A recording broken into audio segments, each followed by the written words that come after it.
আসসালামু আলাইকুম রহমতুল্লাহি ওবরাকাতুহু। সবাই কেমন আছেন? আশা রাখি সবাই ভালো আছেন। আলহামদুলিল্লাহ আমি ভালো আছি। দীর্ঘদিন পরে ভিডিও আপলোড দিচ্ছি। ঘটনা হলো, আমার বড় আশ্চর্য লাগে বর্তমান জমানায়। মাস্টার্স করলো, পিএইচডি করলো, বিভিন্ন একাডেমিক সাবজেক্টের উপরে অনেকের থিসিস রয়েছে। কিন্তু বড় আফসোসের বিষয়, সে বোকার মতো প্রশ্ন করে, এখনো এখনো সে বোকার মতো প্রশ্ন করে যে ইসলামে ৪টা বিবাহ কেন করতে হবে? কেন অনুমতি দেওয়া হলো? নারীকে কেন দেওয়া হলো না? আমার কাছে বড় আশ্চর্য লাগে। তো আমি এই রায় দিতে পারি, যখন এই ধরনের প্রশ্ন আমি শুনি, আমি রায় দিতে পারি he or she has failed on his education. সে ব্যর্থ, তার পড়াশোনা সে ব্যর্থ, সে পড়াশোনা করে নাই, ঠিক মতো করে নাই সে। সিম্পলি কথা বুঝেন, আহ, আমরা যারা ধর্মকে বিশ্বাস করি, সেটা হিন্দু হোক, খ্রিস্টান হোক, ইহুদি হোক, বা অন্যান্য ধর্মের লোকের হোক বা মুসলমান হোক, তারা সবাই কিন্তু কি সৃষ্টিকর্তাকে বিশ্বাস করে। প্রত্যেকেরই সৃষ্টিকর্তাকে বিশ্বাস করে, যে পন্থা সেটা আলাদা। আর আমি একজন আধুনিক শিক্ষিত লোক হিসাবে আপনাকে এটা কনফার্ম করব, এবং I guarantee you that the most accurate monotheism, the most accurate definition of God only has in Islam. শুধুমাত্র একমাত্র ইসলাম ধর্মই আপনাকে একদম পরিপূর্ণ সঠিক সংজ্ঞা দিবে আল্লাহ সুবহানাহু ওয়া তাআলা। তো সে আল্লাহ সুবহানাহু ওয়া তাআলা যদি আপনাকে বলে, তোমরা তোমাদের পছন্দের নারীদের মধ্যে বিবাহ করো ২টো, ৩টো, ৪টা। যদি তোমরা ইনসাফ না করতে পারো, জাস্টিস না করতে পারো, সঠিক বিচার না করতে পারো, দেন ম্যারি ওয়ান, তাহলে বিবাহ করো একজনকে।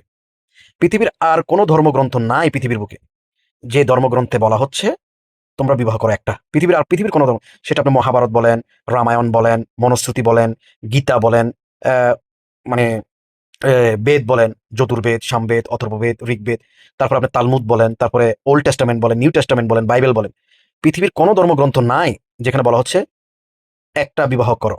কিন্তু ইসলাম ধর্মে একটা বিবাহ করতে বলছে, আর ৪টা বিবাহ করতে বলছে। এটার কারণগুলো বলছি। কিন্তু কোরআনে আরো একটা কথা বলে দিয়েছে, সেটা হলো তোমরা ৪টা বিবাহ তো করবা, ঠিক আছে, কিন্তু তোমরা আদল করতে পারবে না। তোমরা তাদের সাথে ইনসাফ করতে পারবে না। প্রবলেম হবেই। খুব কম, মানে 100% ইনসাফ করতে পারে না, কিন্তু কোন রকম পরিস্থিতি ব্যালেন্স রেখে রেখে যায়। কিন্তু তারপরেও সমস্যা হয়ে থাকে, অভিযোগ থাকে। এবার আসুন, কেন ইসলাম ধর্মে ৪টা বিবাহ করার জন্য অনুমতি দেওয়া হয়েছে? আপনি প্রথমে লক্ষ্য করুন, বর্তমানে আমরা যখন একটা লেভেলে আসে সেটা ভিন্ন বিষয়, কিন্তু ছোটবেলায় যখন অর্থাৎ বালক শিশু জন্মগ্রহণ করে, বা কন্যা পুত্র সন্তান এবং কন্যা সন্তান, তারা যখন পৃথিবীর বুকে আসে, আপনার তখন তাদের যে রোগ প্রতিরোধ ক্ষমতা, সেটা আপনার নারীদের সবচেয়ে বেশি। অর্থাৎ কন্যা সন্তান যারা রয়েছে, তাদের রোগ প্রতিরোধ ক্ষমতা বেশি। আর ছেলেদের রোগ প্রতিরোধ ক্ষমতা কম থাকে। তাহলে মেডিকেল যে কন্ডিশনটা, সেখান থেকে মানে পুত্র সন্তান কমতে থাকে। তারপরে সবচেয়ে বেশি যুদ্ধে যারা মারা যায় তারা হলো পুরুষ। সবচেয়ে বেশি ওয়েল রিগ বলেন, তারপরে কার অ্যাক্সিডেন্ট বলেন, তারপরে শিপ অ্যাক্সিডেন্ট বলেন, তারপরে কনস্ট্রাকশন অ্যাক্সিডেন্ট বলেন, ইত্যাদি যত অ্যাক্সিডেন্ট রয়েছে, সেখানে পুরুষরা বেশি মারা যায়। তারপর স্মোকিংয়ে বেশি পুরুষরা মারা যায়। তারপরে মদ, তারপরে নেশাদ্রব্য জাতীয়তে বেশি পুরুষ মারা যায়। তারপরে সবচেয়ে বেশি জেল, জরিমানা, ফাঁসি ইত্যাদি এগুলোতে পুরুষরা মারা যায়। তাহলে দেখা গেল যে নারীর সংখ্যা এখানে অধিক। আরো সবচেয়ে বড় বিষয় হলো, আপনার কেন এই অবস্থাতে আল্লাহ পাক রব্বুল আলামিন পুরুষদেরকে ৪টা নারী বিবাহ করতে বলেছে? সেটা হলো, আপনি দেখেন, আমি শুধু আমেরিকার কথা বলবো। এটা পুরনো স্ট্যাটিস্টিক্স, পরিসংখ্যান। আধুনিক হয়তোবা আরো বেশি হতে পারে। সেটা হলো, আপনার সারা পুরো আমেরিকাতে মানে ৭৮ লক্ষ, ৭৮ লক্ষ নারী বেশি পুরুষদের থেকে। শুধু নিউ ইয়র্কে, ৩০ লক্ষেরও লোক বেশি, নারী বেশি পুরুষদের থেকে। আপনি চিন্তা করেন, এর ভিতরে আবার আমেরিকার ১/৩ হলো সমকামী। অর্থাৎ তারা নারীদের প্রতি ভালোবাসা নাই। এরা নারীকে বিবাহ করে না। পুরুষদের প্রতি তাদের টান, অর্থাৎ মানসিকভাবে বিকলাঙ্গ তারা, মেন্টালি ডিসঅর্ডার, ডিসফাংশনাল। তাহলে আবার চিন্তা করুন, তাহলে ২.৫ কোটি, সোজা কথা ৩ কোটি নারী, ৩ কোটিরও বেশি নারী কি পাবে না? পুরুষ পাবে না। ঠিক তেমনিভাবে ব্রিটেনে রয়েছে ৪০ লক্ষ নারী বেশি। তারপরে জার্মানে রয়েছে ৫০ লক্ষ নারী বেশি। তারপরে রাশিয়াতে রয়েছে ৯০ লক্ষ নারী বেশি। আল্লাহ ভালো জানেন পৃথিবীর বুকে কত নারী বেশি। ইভেন কি আপনি যে এশিয়ার কথা বলছেন, যে এশিয়া প্রায় সমাপাতিক হারে সেম সেম। হ্যাঁ, বাংলাদেশে আমাদের ১০৫ বা ১০৬, এরকম দেখা যাচ্ছে। না না না, ভুল, এটা ভুল। আমি আপনাকে বলি, ইন্ডিয়াতে বিবিসি রিপোর্ট অনুযায়ী প্রত্যেক বছরে ১০ লক্ষ কন্যা শিশুকে হত্যা করা হয়। যখনই জানা হয় যে তার গর্ভে কন্যা সন্তান হ্যাঁ আপনার জন্মগ্রহণ করবে, তাকে তখনই অ্যাবর্শন করে ফেলানো হয়। আমরা কোনো কন্যা সন্তানকে হত্যা করার পক্ষে না, কিন্তু বর্তমানে ভারতের নারীদের যে অবস্থা, বর্তমানে ভারতের ভারত যে রাষ্ট্র, আমাদের পার্শ্ববর্তী যে রাষ্ট্রটা, এই নারীরা কি পরিমাণে নির্লজ্জ, কি পরিমাণে চরিত্রহীন, কি পরিমাণ বেঈমান, চিটার।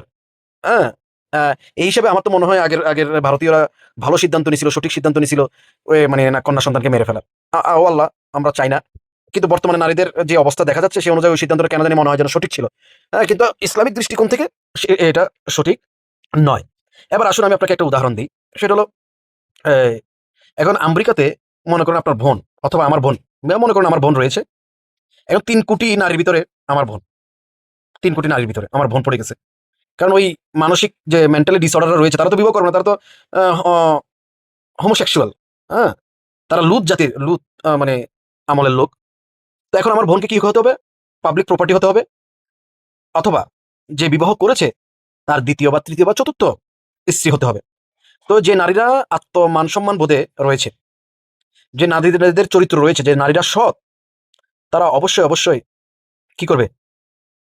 আরেকজনের স্ত্রী, সেটা হোক দ্বিতীয়, তৃতীয় অথবা চতুর্থ হবে। তো পৃথিবীর সকল ধর্মেই একাধিক বিবাহ করার অনুমতি রয়েছে। আমরা জানি যে আদম আলাইহিস সালামের ৩টা স্ত্রী ছিল, সুলাইমান আলাইহিস সালামের একাধিক, মানে ৩০০ পর্যন্ত আমরা পাই, কিন্তু বাইবেলে হাজার হাজার স্ত্রী ছিল। তারপরে কৃষ্ণ, তারপরে রাজার, মানে হিন্দুদের একাধিক বিবাহ করার অনুমতি রয়েছে। এমনকি ১৯৬১ থেকে ১৯৯১ পর্যন্ত, ১৯৯৫ একটা রিপোর্ট পেশ করা হয়, সেখানে বলা হচ্ছে যে ৫.০৬% হিন্দু, আহ, এরপরে ৪.৩১% মুসলমানের চেয়ে একাধিক বিবাহ করে। এবার চিন্তা করেন, মুসলমানদের হলো ৪.৩১%, আর হিন্দুদের হলো আপনার ৫.০৬%, মানে একাধিক বিবাহ করে। এটা তো এইমাত্র ইদানিং হলো যে কিছু মানে ধর্মগুরু, তারপর রাবাইরা মিলে এটা নিষিদ্ধ করে দিয়েছে। তাহলে একাধিক স্ত্রীর মধ্যে, মানে একাধিক বিবাহের মধ্যে কত কল্যাণ রয়েছে। আমাদের মা বোনরা তাদের ইজ্জত বাঁচাতে পারবে, তারা নিরাপত্তায় থাকবে। আমরা জানি আমেরিকাতে একজন পুরুষ স্ত্রীর বাইরেও বিভিন্ন নারীর সাথে সঙ্গম করে থাকে, এবং ওই নারীদের কোনো কি নাই, সামাজিক মর্যাদা নেই, সামাজিক কোনো সিকিউরিটি নেই, ইকোনমিক্স কোনো সিকিউরিটি নেই। তো তারা ব্যবসা হিসাবেই পড়ে থাকে। তো আমি মনে করি একাধিক বিবাহ করা অতি উত্তম।